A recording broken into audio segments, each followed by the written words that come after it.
任何大和尚都唔准坐啦。從今以後就係照響呢個門口擺嗰個法座，唔准喐。以後呢個方丈呢，就係坐喺外邊入法。咁啊面對裏邊嗱，呢啲係全中國呢，只有天童寺就係咁嘅，其他地方呢，就唔係咁嘅。嗱，咁我親自去過天童寺呢，咁啊見過佢真係個齋堂呢，咁啊永遠擺個法座呢，就響呢個外邊，咁啊向裏邊嘅。咁啊大和尚過堂呢，就係坐喺外邊嗰個。上堂之後就唔見咗呢個肥頭大耳個和尚啊，咁啊先至知道佢呢係彌勒菩薩現身。所以後來呢，天童寺啊定下一個常規，咁啊本來呢個法座就唔坐啦，咁啊響門口呢，剛剛擺好呢個法座呢，以後大和尚過堂就係坐呢個法座。嗱，咁啊從前江蘇呢個太原城裏邊啊，咁啊一共呢就有8間呢淨室。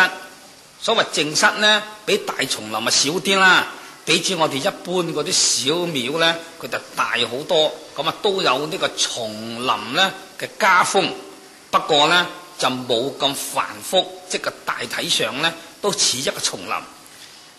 咁啊呢個8間淨室之中呢，在呢個西門城裏邊啊，咁啊有一間呢叫做西山嘅白雲寺。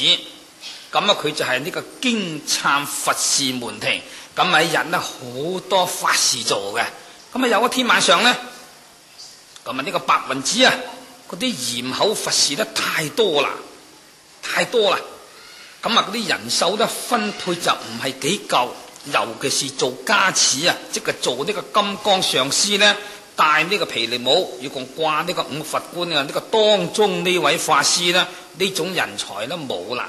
唔夠分配啦，咁啊呢個知阿師傅靈機一動呢，咁啊我點解唔去呢個掛單呢個雲水堂裏邊啊，睇佢有邊一個師傅可以做呢個腳色呢？咁佢就去到呢個雲水堂裏邊，咁啊睇到好多掛單和尚響樹，咁佢睇到一個呢，咁啊又肥又大啊，咁都幾莊嚴嘅，肥肥大大係嘛？咁我就請教佢，佢話然之後你老人家。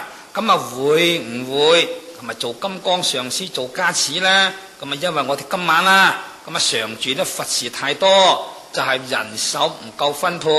咁啊假如你老人家係會嘅方面呢，咁啊我哋好誠懇啊，咁啊請你老人家慈悲，咁啊幫常住。嗱咁啊知阿師傅咁客氣啦，咁啊講話咁慈悲啦，咁啊原則上都唔會反對噶啦。咁啊呢個肥頭大耳和尚啊得，佢話你帶我去啦。咁啊去咯，咁啊去到咧，咁啊即刻就開始啦，咁啊就做開始啦，咁啊坐上個法座，咁啊佢就蓮花支啦咯，咁啊開始做放焰口個佛事，咁啊等佢做完咧，咁啊就回向啦，咁啊回向啦，咁啊下邊幾位法師，咁啊準備起身啦，咁啊起程，咁啊應該上邊啊呢個金剛上師亦都落座。咁啊，一方面就向下邊問個信啊，表示多謝下位嗰啲法師呢，大家合作。嗱咁而底下嗰啲法師呢，亦都轉身向上啊，咁啊向呢個金剛上師問一個信。咁等於話大家都係面對面嘅應該啊，上邊咁望落下邊，下邊嘅轉身向上啊，咁啊應該大家係面對面睇得好清楚嘅。正當下邊轉身向上問信呢，一望一個法就冇咗人，咁啊個肥頭和尚。究竟去咗邊度呢？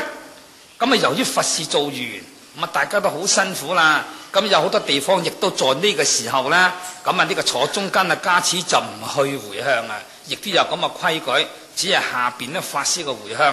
咁啊，既然有啲唔成文嘅規矩，咁大家以為佢啊，咁啊梗係翻咗個裏邊休息啦。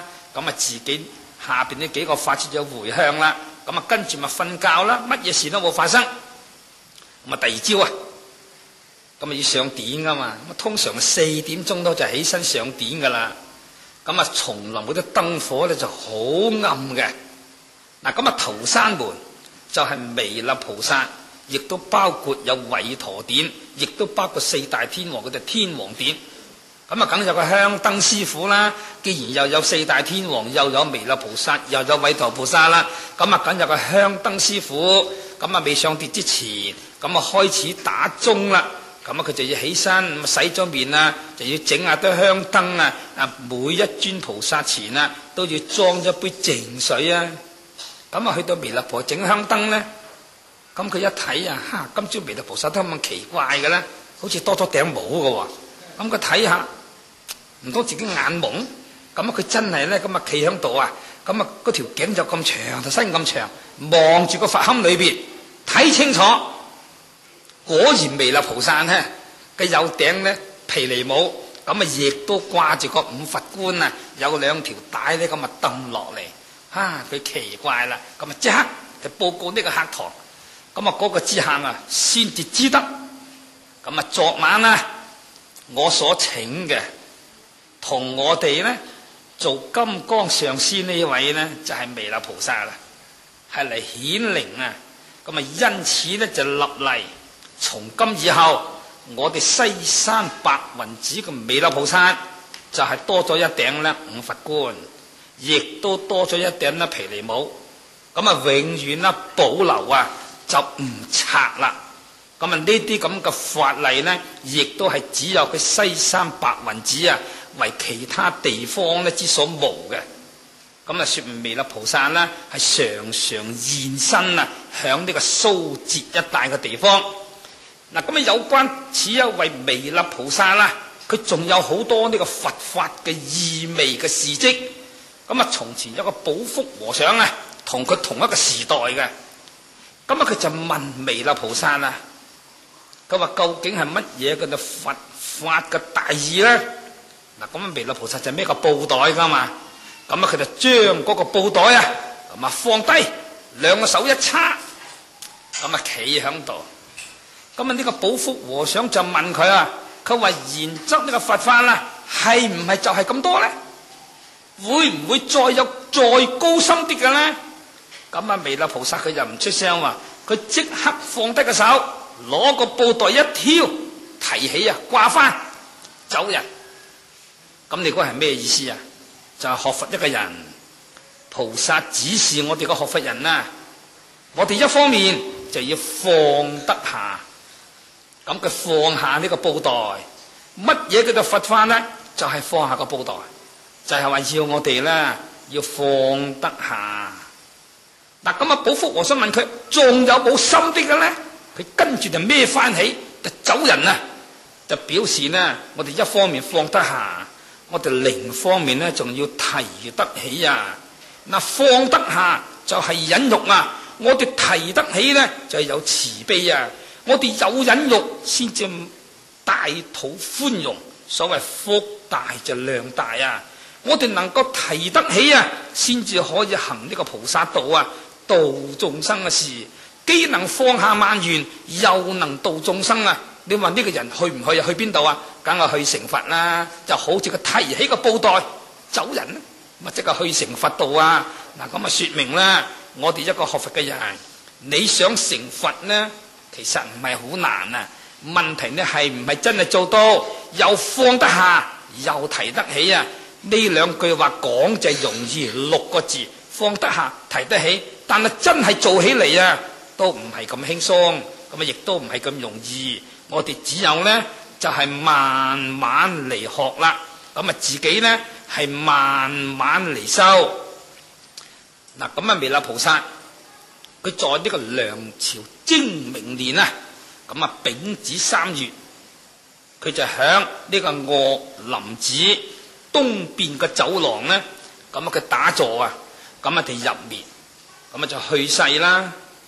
嗱，佢去世之前，佢自己講一首偈啊，佢話彌勒真彌勒，佢分身千萬億啊，佢話時時都是時人，但係時人都自不識啊。佢話世上嘅人咁啊到處去揾彌勒菩薩，咁啊到處去拜彌勒菩薩啊。佢話其實彌勒菩薩啊處處都有啊，所謂彌勒呢係真彌勒。其實呢個布袋和尚呢就係彌勒菩薩啦，佢不過處處分身，有緣嘅佢咪化度咯。佢話我呢個布袋和尚啊，時時暗示嗰啲世人啊，你要提得起，咁啊亦要放得下。可惜世人呢，有幾多個能夠知道我係彌勒菩薩呢？咁啊等於話當面錯過啦。嗱，咁嘅後來佢又講幾句話，佢話是非真愛啊，都世偏多。佢話仔細思量都奈我何啊！寬卻肚皮都須忍辱，豁開心地都任從他。嗱，咁啊呢四句計呢，係包含好多嘅人生哲理啊！做人一世，點解咁多煩煩惱惱呢？佢話是非要用真愛，世界上呢係偏特別呢係多嘅。你話邊一個唔係在呢個真愛是非圈裏邊呢嚟到過日子呢？所以仔細思量都奈我何啊！有乜辦法呢？係話是非係從外邊來，咁啊真愛亦邊從外邊來啊！我哋一個修行人遇到呢啲境界來嘅時候，我哋有乜辦法啊？真係奈佢唔何啊！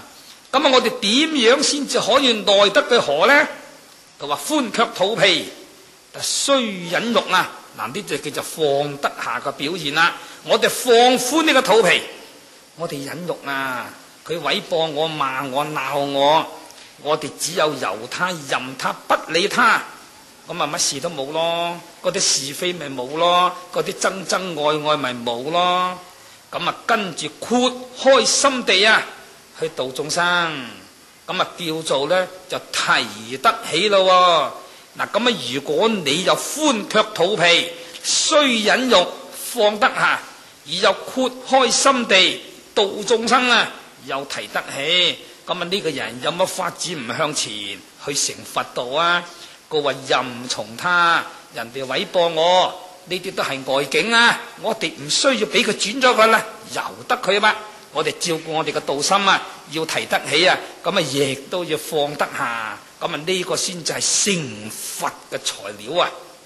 嗱，咁啊我哋聽過彌勒菩薩嗰啲咁嘅故事咧，咁啊自己咧就要檢點一下，咁啊真真正正啊，每一件事情唔好咁認真啊，要首先放下，寬恕對方啊，咁啊亦都要提得起，做呢個如法嘅佛事，咁啊修福修慧修慈悲啊，福德智慧慈悲圓滿，咁啊真係速去啊，去邊度？去成佛道啦！咁所以我哋要學彌勒菩薩，拳陀就訶提菩薩啦，咁啊中國話佢就不休息菩薩啦，佢力劫修菩薩道，修菩薩嘅清淨梵行啊，亦自利，亦都利他，直至親蒙佛啊，為佢摩頂受記。佢呢種不休息自利利他之行啊，與其中間都無有分秒嘅止息，所以叫佢做不休息菩薩。嗱，常精進菩薩咁啊有兩方面解釋。嗱，咁啊一種呢，在自利呢方面，佢由於精進之故，所以未生嘅善啊，佢精進啊，要令佢生起啊。嗱，咁啊已生之善法，佢精進啊，令嗰啲善法繼續增長。嗱，未曾生嗰啲惡念呢，佢精進之故啊，令佢唔好生，要將佢降伏。嗱，咁啊如果已經生起嚟呢種惡念呢，佢要精進，以呢個精進力故啊，令到呢啲嘅惡念呢，快脆呢係斷滅。嗱，咁佢雖然精進力故，所謂斷惡修善啊，佢了知道自性本空，所謂法性真如，本無善惡啊，所以個修善之時，佢係任運而修，乃係不修而修啊。佢斷惡呢一方面，亦都係任運而斷啊，乃係不斷而斷。所謂一念不生，能了見本性者，名為佢哋真精進，屬於呢個自利呢方面。嗱，如果菩薩呢個精進心啊，用於利他化度眾生呢一方面嚟講咧，咁啊菩薩化眾多眾生就不以為難。即使佢化一個眾生啊，佢亦都同樣都不以為難啊。如果在呢個短時間為一個眾生而教化，佢不以為難啊！咁啊，即使經無量劫，佢所教化只係一個眾生，佢亦都精進，亦都唔會退心啊，亦都不以為難。咁啊，即使多生多劫去化度一個眾生，咁啊，如果佢能夠接受你教化，咁啊，當然係最好，就不以為難啦。啊，若是話仍然都唔受呢個教化噶，菩薩呢仍然係精進啦，仍然對呢一個唔受教化嘅眾生啦，冇半點嘅捨棄啊，仍然呢念念不忘，佢化到佢，仍然呢係不以為難。嗱，又即使你鍥而不捨，唔放棄，以呢個大慈大悲，佢為一個眾生都猶未為難啊！現在話冇一念放棄呢個度眾生之心，而是念念精進啊，化度呢個有緣，從未有一念退心啊！所以我哋尊稱佢咧，叫做常精進菩薩。嗱，咁呢次有個問題，嗱，咁啊權陀訶提就叫做不休息菩薩啦。嗱，咁啊常精進呢，就係我哋中國話噶啦，就唔用呢個梵語啦。咁啊名正言順啦，係中國嘅文字啊，咁啊亦係中國意思叫做常精進。咁啊然則不休息與常精進啊，咁呢兩位菩薩嘅名字嘅意思有乜嘢唔同呢？嗱，咁啊我哋嘅答案呢，其實你不休息呢個人一定係常精進啊，呢個肯定噶啦。如果你休息咁就唔係精進啦。如果佢真係凡係自利利他之行啊，佢都念念不忘，唔休息佢做噶，當然就係常精進。嗱，咁啊如果呢個常精進啊，念念自利利他，從來都唔放棄噶，咁啊呢個人肯定就叫做不休息啦。所以不休息同埋常精進啊，兩位菩薩嘅名字雖然係唔同，一叫做常精進啊，一叫做不休息，但係對於自利利他呢個功德呢，就冇乜兩樣啦。常精進肯定係不休息啊，不休息就肯定係常，就係總結，就係總結前上啊文殊師利菩薩、彌勒菩薩啦，以及呢權陀訶提菩薩、常精進菩薩。咁啊以例呢，包括所謂普賢菩薩、觀音菩薩啦、大勢至菩薩、清淨大海眾菩薩啦，乃至此土他方都有來參與呢個淨土法會嘅，所以名為咧叫做諸大菩薩啊，眾多嘅菩薩。嗱，咁啊此個淨土法門，咁啊既然係以呢個信願持名為修行嘅宗要，咁啊上述呢個諸大菩薩之中啊，就以文殊師利菩薩呢，咁啊為上首，咁啊就表示咧呢個信心啊，因為求生淨土，你是否達到你嘅心願，生到極樂世界呢？在先就要有呢個智慧，咁啊亦都要有呢個信心。所以經文講啊，咁啊若有信者，嗱咁啊呢個信呢係有智慧之信啊。所以首先就列出文殊師利菩薩代表智慧，有智慧故對呢個淨土法門信得懇切，名為佢哋若有信者。嗱，常精進菩薩啦，就係表呢個願行啊，因為精者就不雜。咁啊，既然不雜啦，咁啊即係一心不亂啦。所以經文下邊講，佢話一心不亂。嗱，進呢就係不退啊。所以經上講咧，佢話不退轉於阿耨多羅三藐三菩提。所以常精進菩薩呢，就係代表一心不亂，以共代表得不退轉無上菩提。嗱，咁啊不休息菩薩，咁啊亦都係不退。嗱，咁啊彌勒菩薩就代表呢個慈悲之行啊，權陀訶提菩薩就係代表呢個梵行。所以《觀經》裏邊講啊，修淨土法門嘅人，亦都要慈心不散啊，亦都要具足一切嘅戒行，然後以呢個慈心故，以呢個清淨戒行故啊，去念一句南無阿彌陀佛，咁啊先至往生淨土。所以信願行，既然係呢個淨土之因啦，咁啊上來所列諸位上首個菩薩呢，就係代表呢個信願慈眉，咁啊亦即是係代表咧往生淨土之因啦。及釋提桓因等無量諸天大眾俱，嗱咁啊說明此個法會唔單係有呢個小乘嘅聲聞眾，例如長老舍利弗等，咁啊亦有呢個菩薩眾，如剛才講個文殊師利菩薩至道咧，咁啊常精進菩薩，咁啊此外咧法會之中仲有好多呢個天人眾啊。嗱咁啊天人之中咧，我哋首先列出就係釋提桓因啊。咁啊中國話佢就能天主，就係屬於呢個33天嘅天主嚟嘅。咁啊即係通常人講呢個玉皇大帝啊。咁啊佢哋在呢個須彌山嘅最高處，咁啊亦即是地居天咧，即係依地而住嘅，係最高啦。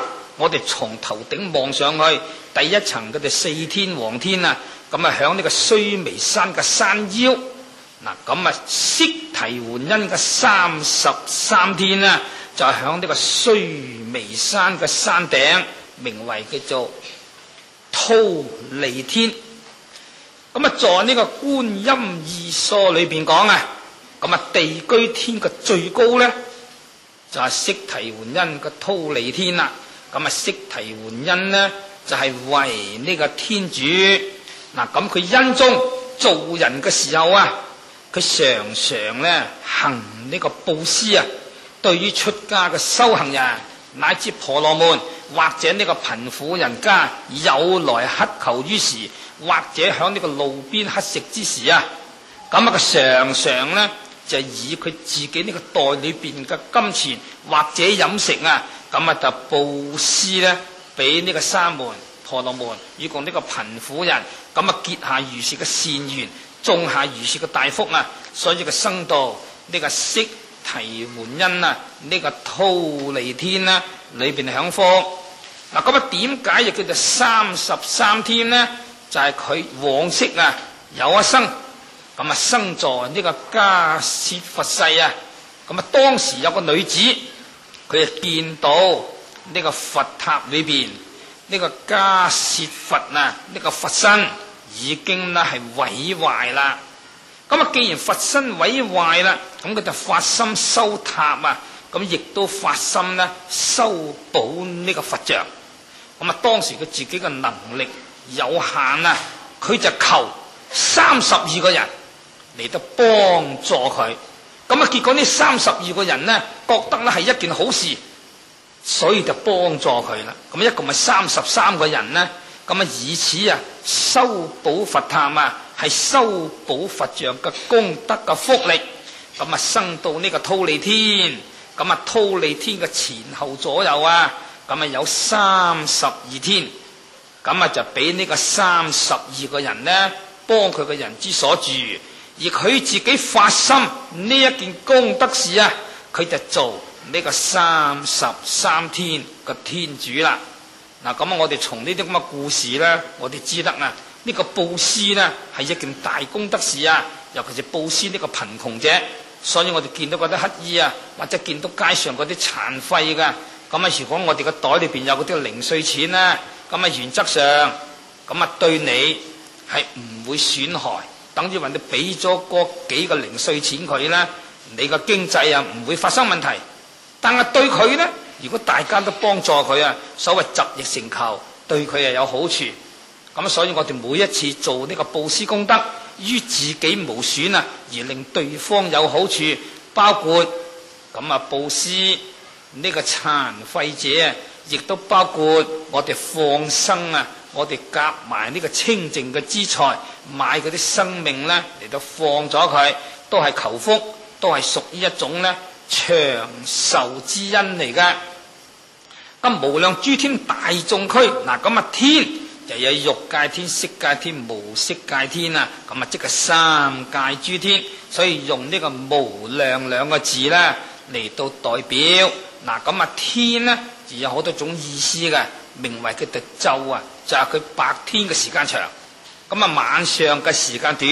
嗱咁啊譯名佢就無愁惱啊，咁啊天上嗰啲天人嗰啲福報咧好大噶，咁啊有啲天咧佢越高咧，佢個福報就越大。咁啊佢要飲食啦，佢動下個念頭咋，你就唔使去煮，唔使佢洗米洗菜噶，亦都唔使洗碗啊。佢動下個念頭要飲食啦，佢面前嗰張台咧乜嘢都擺好噶啦，好似真係變魔術咁嘅，就現現成成你就食啦。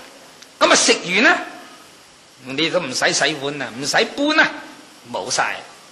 嗱咁你食咗之後咧消化咗啦，咁啊總要排出嚟啦。嗱咁我哋就揾廁所啊，佢唔使，佢動下個念頭啫，個地下咧好似開咗一個洞，咁佢咧就乜事都掂晒噶啦。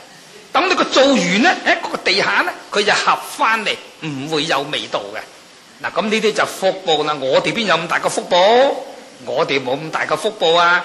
嗱咁呢啲都係生前，由於啊佢都係布施或者係點佛燈啊，咁啊供養佛，所以譯名佢就燈明。因為個天上嗰啲天上境界咧都係光明啊，冇呢個黑暗嘅。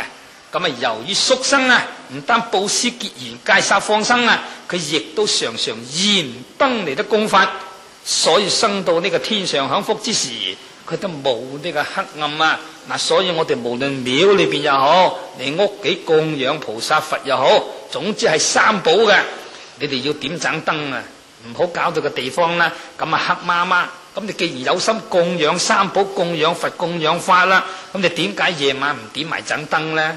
所謂長明燈普照啊，你生生世世都眼目清明，唔會變成個盲仔啊。咁而且你所生嘅地方都係眼根聰利，咁啊都係光光明明。咁啊如果我哋想日後啊生生世世唔好盲眼，而且眼目聰明，所到之處都係光明冇黑暗啊，咁你就真真正正要發心啦。咁啊燃燈供佛啦。嗱我哋從前咁啊冇電燈咧，咁啊連火水燈都冇噶，咁啊只有點油燈啦。嗱後來有火水啦，我哋就可以點火水燈啦。嗱現在有電燈啦，你就冇需要點蠟燭啦。因為點蠟燭又危險，容易火燭啊。咁啊嗰啲氣味亦都好大，咁啊光亦都唔夠猛啊。咁啊所以索性我哋就點電燈啦。如果你個房間啊供佛嘅地方唔係好大啦，你咪點個15火啊或者20火咧都好光猛噶啦。咁啊如果大嘅道場啦，咁啊開2支光管啦。須知道所謂佛光遠照啊，咁啊眾生嘅直福，而且啦每一個道場你唔使驚，我都開銷唔夠嘅。委託菩薩一定付法，你即使點多2盞燈咧，唔會嗰啲電費多幾多嘅。我哋最緊要啦，每一個殿堂啊，包括呢個功德堂啊，如果你光光猛猛，諸佛菩薩佛殿加被啊，嗰啲護法善神響空中加被啊，如果祖堂光猛啊，嗰啲歷代祖師啊，嗰啲牌位都要加被啊。所以我哋咧凡係有列宗列祖以供佛像嘅地方咧，就要點燈啊。燈係代表光明，咁我哋生生世世都冇呢個黑暗嘅愚癡，亦都眼目聰明。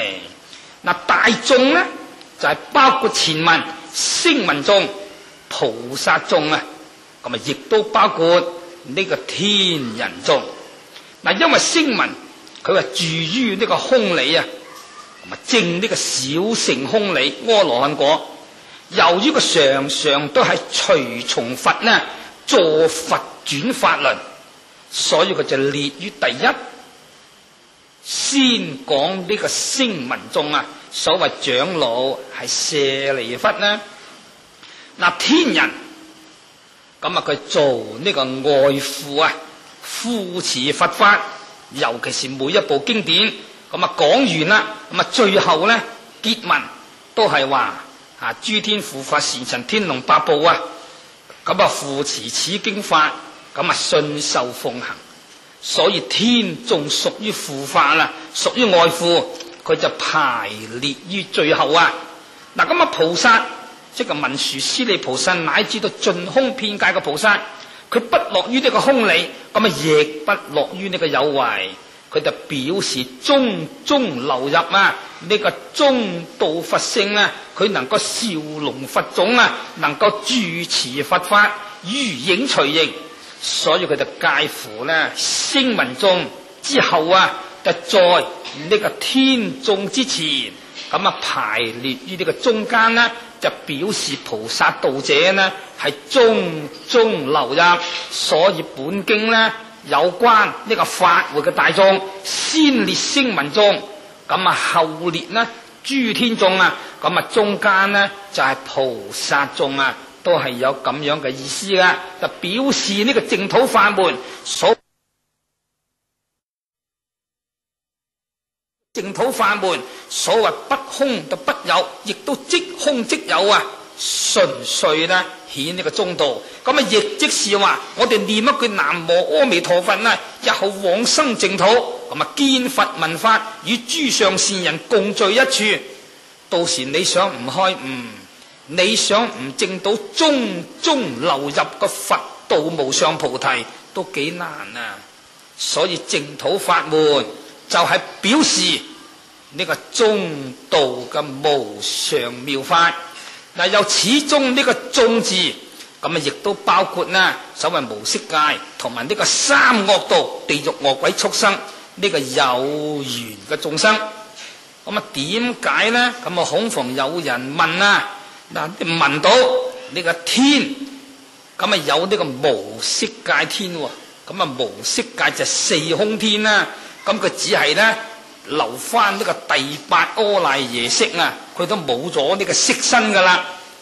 嗱，咁啊天上呢個無色界四空天嘅天人，咁啊佢就冇咗個色身啦。咁啊佢就點可以啊聞呢個淨土法門呢？所以佛咧就答覆。所謂無色者咧，佢只係冇我哋呢個粗色，即係冇我哋呢個粗笨啊呢個肉體嘅粗色，但係佢仲有呢個微細色啊。咁有乜證明？咁啊佛涅槃嘅時候，無色界天嘅天人聞到佛啊入涅槃，等於冇咗依靠啊，再冇人教導自己啦。所以佢一聽見佛入滅呢，無色界嗰啲天人，佢都流淚啊！嗱，咁啊，既然佢都會流淚啦，咁啊，證明無色界天啊，咁啊，亦都咧有呢個微細嘅色身，佢只不過咧冇咗我哋呢個粗俗嘅肉體，所以佢亦都咧有因緣，咁啊，以聞此個淨土法門啊，佢亦都咧能夠參與呢個淨土法門。嗱，咁啊，至於地獄、餓鬼、畜生，咁啊，佢受苦都來唔切啊！咁啊，佢就點可以參加此個淨土法會咧？嗱，咁啊，須知罪係有輕重，而在呢個三惡道中咧，未必咧每一類啊都係與佛冇緣，亦都好多生前呢曾經在呢個佛之前啊，響呢個佛法之中。咁啊，曾經發過心，只不過咧，佢個罪心重，咁啊兩相比較咧，佢就先受呢個惡道苦啊，但係佢仲係有呢個佛法嘅善根，所以佛呢說此個淨土法門之時，咁啊佢亦都咧有緣參與啊，所以佛說此經，既然係大慈大悲，無問自說。而有放光遍照十方，所以唔單天人無色界天啊，佢有緣參與此會啊，即使地獄餓鬼畜生啊，亦都得聞此經。咁啊就說明個佛嘅大慈悲啦。繼爾時佛告長老舍利弗，佢從事西方過10萬億佛土有世界就名曰極樂，其土有佛號阿彌陀，今現在說法。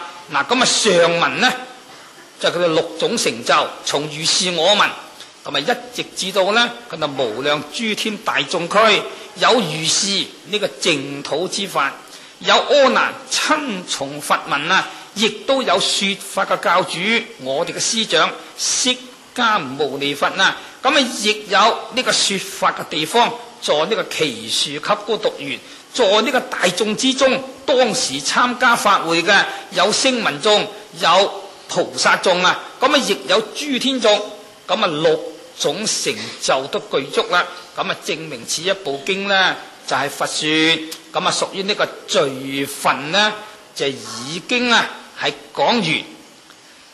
嗱，咁從此以下，即係從以時佛告長老舍利弗，咁一讀至到向下，所以為一切世間說此難信之法啊，是為甚難啊，就叫做正宗分啊，就係正正式式咁說此一部彌陀經啦，所要講嘅重要嘅理論，咁就名為叫做正宗分。嗱，咁上來個序分之中呢，咁就本來係有通序，與共呢係別序。嗱，通序就如剛才上邊所講嘅一段經文，可以講得每一部經都有噶啦。好似《金剛經》亦有呢一段文，嗱，咁《楞嚴經》呢，咁亦有呢一段文，乃至《法華經》啊、《地藏經》啊，都有呢一段文嘅。都係如是我聞一時佛在邊一個地方講與會大眾呢係有幾多？咁所以佢就通，係一般嘅佛經呢都有呢一段經文，咁就叫做通啦。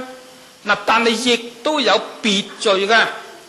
咁咩叫做別序呢？就每一部經發起嘅因緣呢係唔同。嗱，例如《法華經》，咁佛呢就放白毫上光遍照十方國土，咁藉此呢嚟到發揚此個一乘嘅妙法。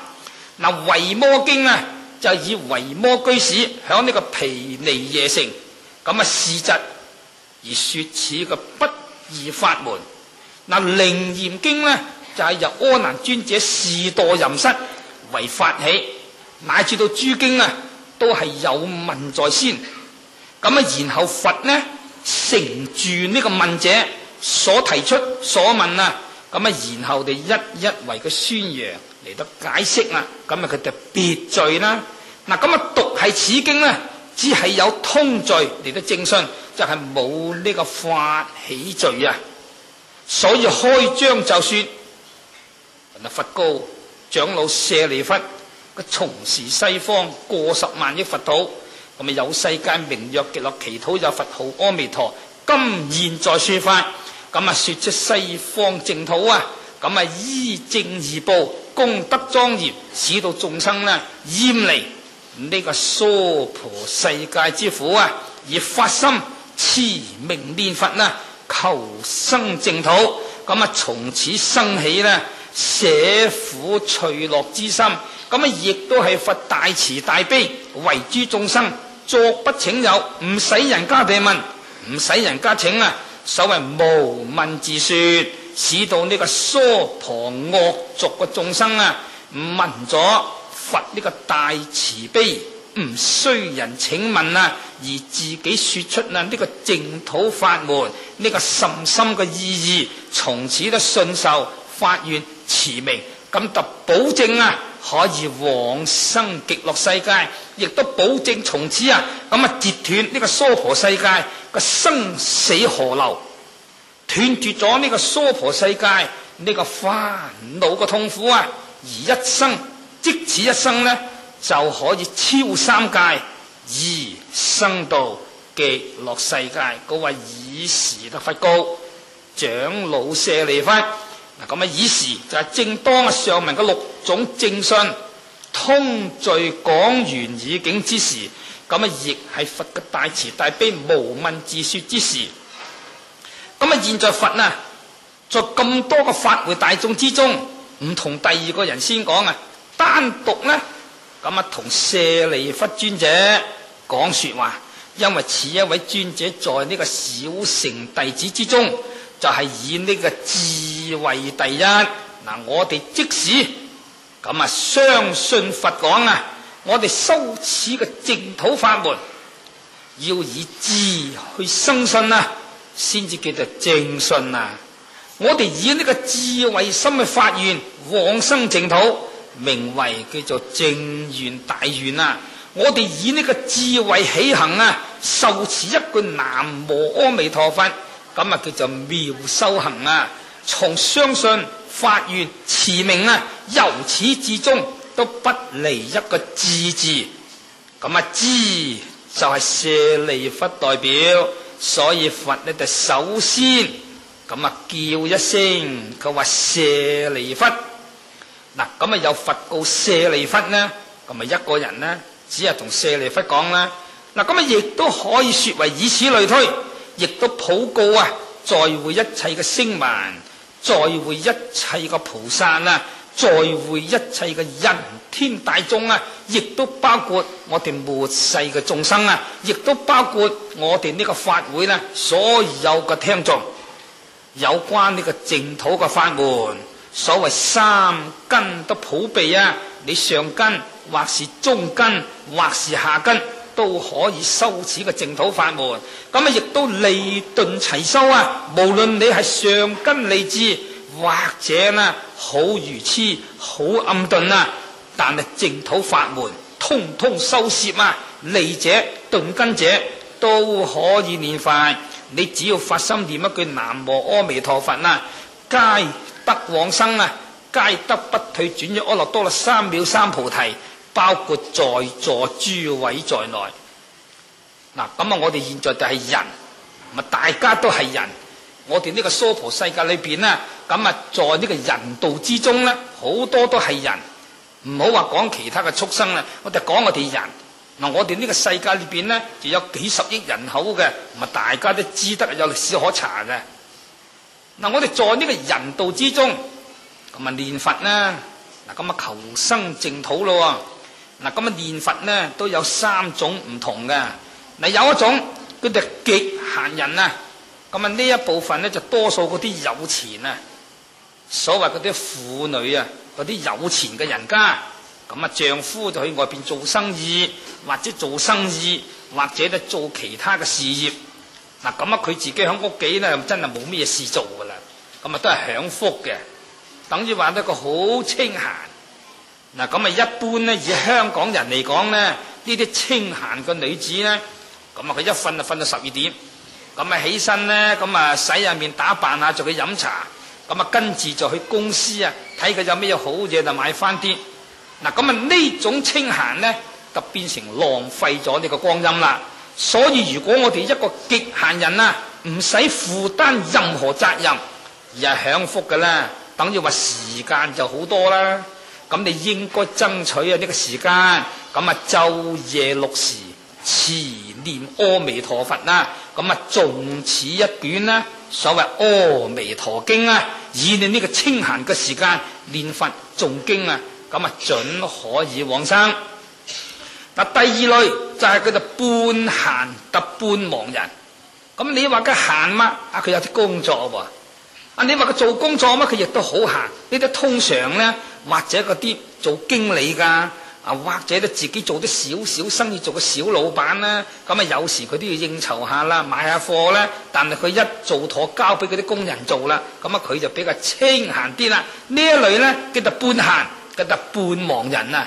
嗱，佢半忙，佢就做佢嘅事啦；佢半閒呢，咪可以爭取時間去念佛啦。所謂早朝晚上都要持名念佛啦，誦彌陀經就唔好浪費呢個時間。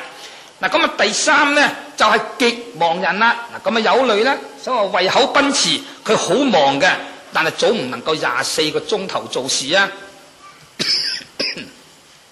咁啊！如果佢工作之餘，所謂生活之餘啊，佢亦可以爭取時間，即使冇多時間念，即使係10年，咁啊好少啦。若是能夠一生去受持而不間斷啊，咁啊亦都可以往生淨土。嗱，咁啊講到此處，時間已到啦，咁啊明晚呢係再講。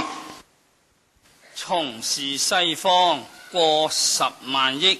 佛土有世界名曰極樂，嗱，咁啊，此幾句經文就係說出咁啊極樂世界嘅依報之名。嗱，咁啊依報咧就係即係世界，就係我哋嘅人啊所依止所住嘅地方，就係我哋呢個業障之身。咁啊報得咧，佢住響邊一度，咁啊名為佢哋依報啊。咁啊現在此一段經文就係說出阿彌陀佛咁啊所教化嘅地方啊，就係西方咧極樂世界，咁就名為佢哋依報。嗱，方本來就係有四啊，有東南西北。咁啊現在單指啊在呢個西方。嗱，咁啊其一就係屬於啊阿彌陀佛所教化嘅國土。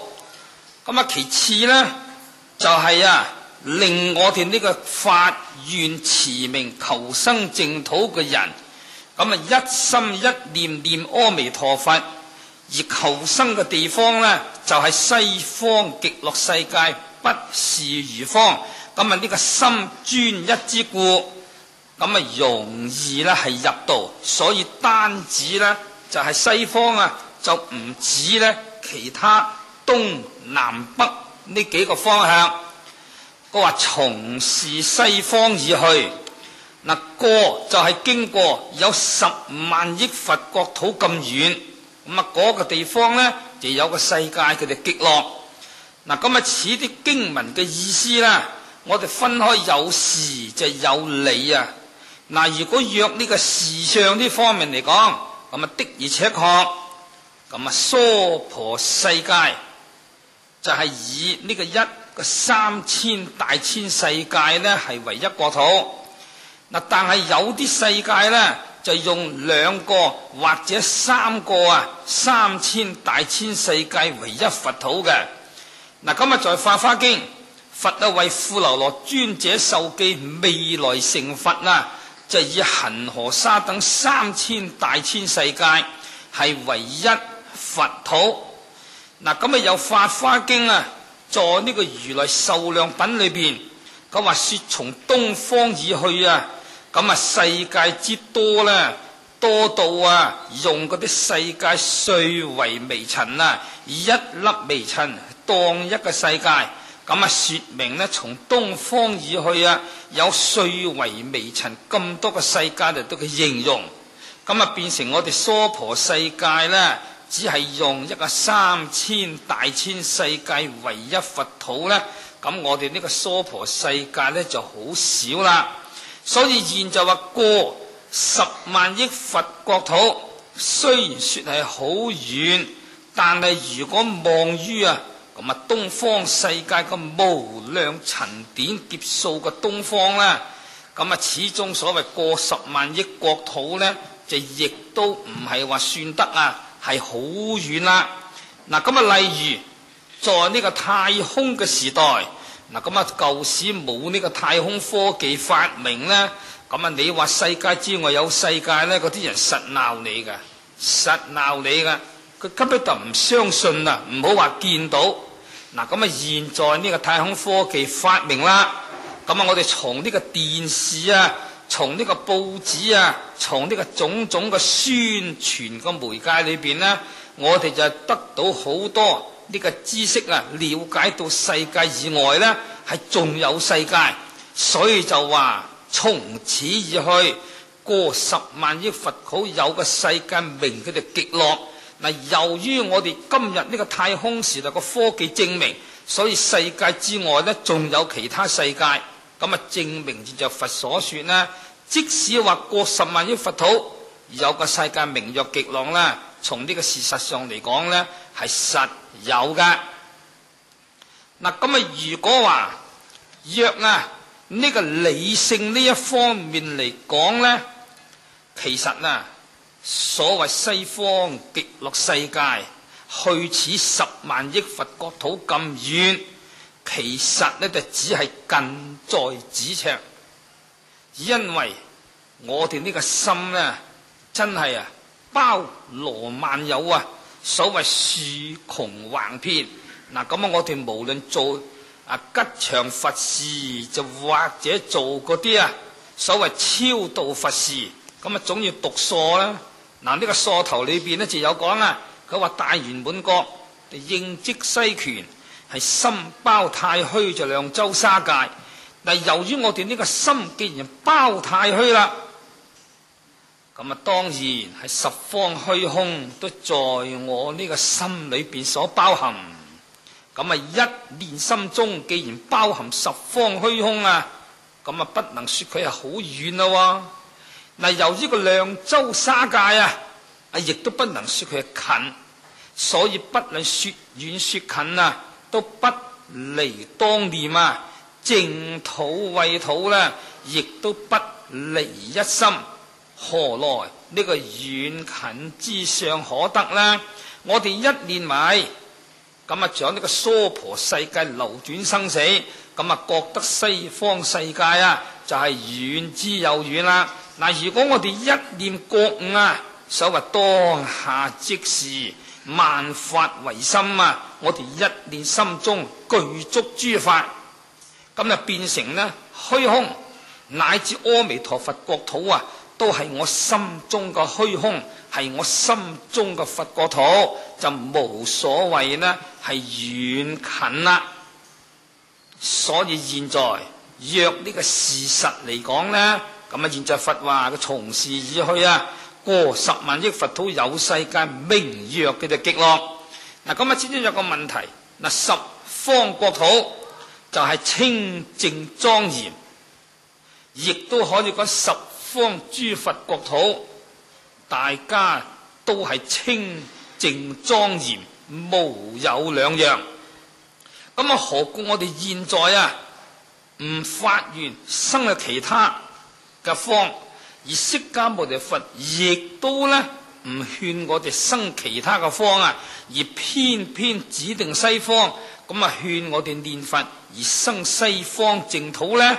點解？就因為我哋啲眾生所謂業障深重啊，處處都係起呢個執着。咁如果唔能夠偏指一方，或者方方都說啊，咁我哋啲眾生就唔能夠呢專心一意啊，我哋就點可以往生淨土呢？嗱，咁現在佛呢單指西方，咁為我哋啊往生嘅目標，所以我哋唔想念其他啦，我哋一心一意啊，咁求生淨土啊，念佛持名就發願往生西方。由於心專一故，境亦專一啊，我哋就容易個心呢一心不亂，咁就容易往生淨土啦。所以《法華經》裏邊講，佢話眾生處處着，處處都係執着啊。所以佛就以大慈悲，以呢個淨土法門啊，為此淨土一法，咁引導我哋，令我哋出嚟呢個娑婆世界嘅痛苦。佢有世界就名曰極樂，嗱，此就正式啦。咁說出呢個依報國土之名啊，咁呢個世界呢，名為佢哋極樂世界。嗱，咁既然係極樂世界，當然就無有眾苦啊，係但受諸樂，所以名為佢哋極樂。嗱，咁點解極樂世界啊係無有眾苦但受諸樂呢？都係純粹阿彌陀佛呢個願行之所成。假如任何一個眾生啊，佢能夠稱念南無阿彌陀佛嘅名號，而有發願往生嘅，咁今生乃至臨命終時啊，咁決定蒙佛接引啦，往生極樂世界嘅。可惜就係舉世滔滔，人海茫茫啊，真能念佛發願求生淨土嘅呢，就係少之中之又少。亦都可以講，在呢個娑婆世界嘅眾生嘅不思出嚟，終日響呢個六道輪迴打轉啊，咁可以講係比比得皆是。咁點解呢？就因為惡法係容易起啊，善心係好難以生嘅，所以你叫個發心念佛啊，求生淨土呢，更是難中之最難。所以經常講啊，佢話眾生等屬於流轉啊，行三惡道都為常家。我哋都苦惱眾生，咁啊捨善而造惡，所以常常流轉呢個三惡道呢，好似係家常便飯咁啊，好平常嘅事。所以偏偏多於受身於地獄惡鬼畜生三惡道中。咁啊，假如有一類人，佢能夠真係有善根啊，咁啊能夠精勤念佛啦，信願持名，求生極樂，咁啊佢臨命終時啊，咁啊阿彌陀佛、觀世音菩薩、大勢至菩薩，咁啊一定從光中，所謂手執金台來迎接啊呢個念佛嘅行者，使到呢個念佛嘅行者成金台呢，係往生極樂蓮邦。所以在呢個大本彌陀經裏邊講啊，佢話十方人天佢欲生我國者，莫不皆以阿彌陀如來大願力故，為增上緣啊！我哋能夠念佛發願往生呢，佛呢就做我哋呢個增上緣啊，做我哋嘅增上力用啊，所謂機感相投，咁啊接我哋呢往生淨土，咁啊有如是嘅殊勝因緣啦。我哋又點可以話念佛呢？得其土有佛就好，阿彌陀今現在說法，此就說出咁啊極樂世界嘅教主啊個名字叫做阿彌陀佛啦。咁啊亦都係說出呢個正報，咁啊佛身呢係屬於正報啊。佢話其土就係極樂國土，咁啊有一尊佛呢，佢個別號叫做阿彌陀。嗱，咁啊現今呢響極樂世界說法。咁啊，既然現今響極樂世界說法啦，咁啊當然就唔係屬於過去，因為過去已經係滅咗啦。但係亦都唔係未來說法，因為未來都話明係未來啦嘛，佢哋尚未到啊。咁啊，既然唔係過去，佢哋亦都唔係未來，所以單單說呢係現在說法。現在喺西方極樂世界啊，咁啊說法嚟得到我哋嗰啲念佛嘅行者往生淨土。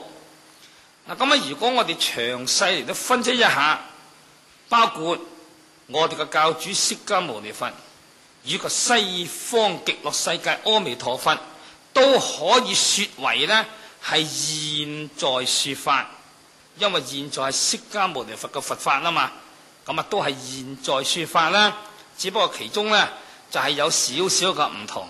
嗱，因為釋迦牟尼佛就我哋嘅教主啦，佢在呢個賢劫之中呢，佢就排名第4而成佛，咁啊屬於現在佛。